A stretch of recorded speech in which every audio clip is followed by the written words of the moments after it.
ओ wireman, कुठं अडकलायस हो? या की लवकर.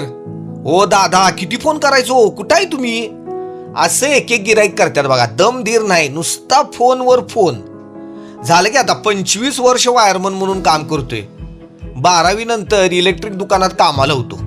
हळूहळू तिथे येणाऱ्या वायरमन संघ कनेक्शन केलो आणि काम शिकत शिकत या धंद्यात आलो बघा. साधं काम नाहीये, दोनदा आयुष्याची फ्यूज उडता उडता वाचलोय. बाकी आमचं गिराईकच आम्हाला एक एक असलं शॉक देतात की बारीक सारीक करंटचं काय वाटतच नाही. स्विच बोर्ड बाद झालाय म्हणून बोलवत्यात आणि इकडं होल मारा, तिकडं काय तर करा, अर्धा तास तंगवून ठेवतात. कामाचं 200 रुपये सांगितल्यावर यांची बॅटरी उतरलीच. आम्ही काय म्हणतो, साधा सेल घेतला तरी त्यात प्लस मायनस असतंय, मग माणसात असणारच की हो.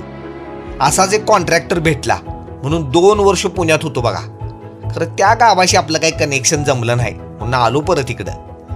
आपल्याकडं पप्पांचं आर्थिंग होतं म्हणून आजपर्यंत लई मोठा दणका काय बसला नाही.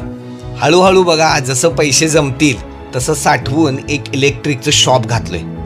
बरं, मला काय म्हणायचंय माहितीये का, कष्टाचं आणि हिमतीचं वायरिंग नीट असलं की मग समाधानाचा साधा बल्ब असू दे, तो पण तुमचं आयुष्य उजळवणारच बघा.